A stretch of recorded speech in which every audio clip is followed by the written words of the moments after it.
Hello and welcome to Cadenza 440, and I want to give you something of a listening guide to John Corigliano's music that he did for the Red Violin. So there's a movie called The Red Violin, to which Corigliano did the soundtrack, and that has various musical themes throughout the movie. But then there's also standalone pieces, the principal one of which is the Chaconne for violin and orchestra, which is a nearly 18-minute long piece that I saw performed live in concert many years ago, and that was one of, if not the most memorable concerts that I've ever been to.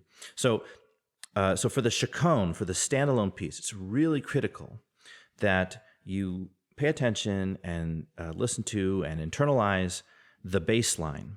Okay, because this bass line comes back at several points throughout the song, and it's done a little bit differently each time with like different overlays, melodic overlays, and so it's really important to have that bass line as your bass line to listen to the Chaconne.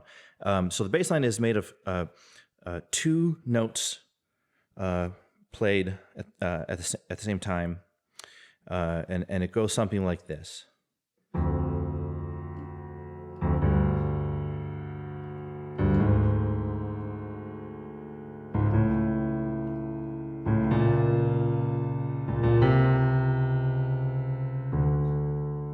Okay, that's the first section of it. And I want to draw your attention to how it resolves from here. Okay, so think of this as resolving from the C sharp to the D. Okay, now we're going to hear the next part of the bass line.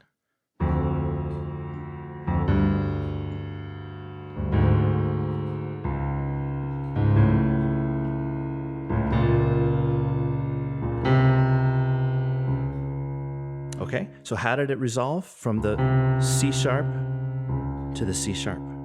It just cleaned up that C sharp, which is a little different than what you heard before. So now we're in C sharp minor.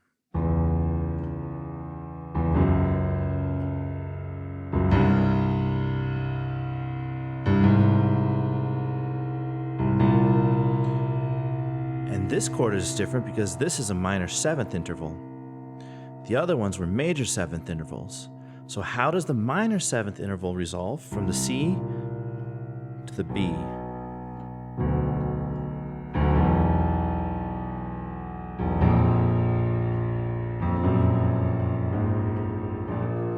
And that's the end of what I would consider the fourth part of the Chaconne bass line. Okay, so you're going to hear that theme throughout the Chaconne. Very important that when you listen to it, you internalize that. Okay, and then melodically, you have just some of the most amazing melodies written in the 20th century, I would say. So especially this Anna's theme, which goes something like this.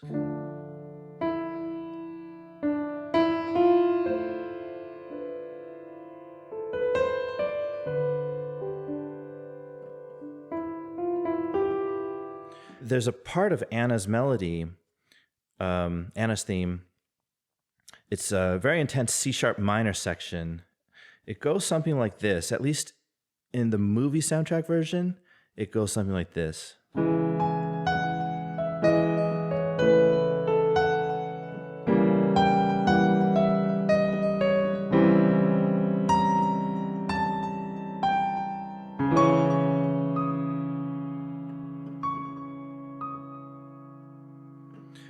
Okay, so pay attention to the resolution there, which is it resolves to the C sharp minor.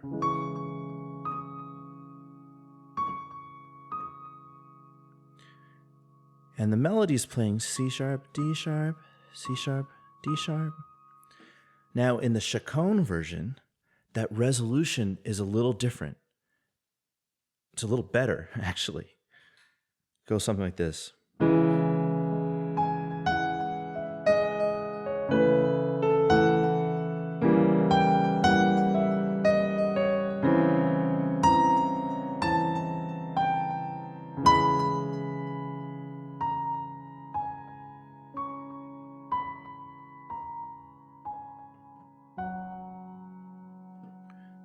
Okay, so again, we're here. And instead of resolving to the C sharp, we don't quite get there yet. We resolve to the minor seventh.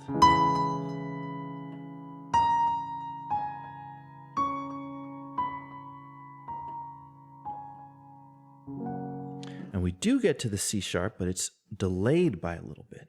But what's really interesting in the Chaconne is that when Joshua Bell misses that C sharp, the string ensemble behind him begins to play their melody, and they don't miss. So they're on the C sharp when he's on the minor seventh.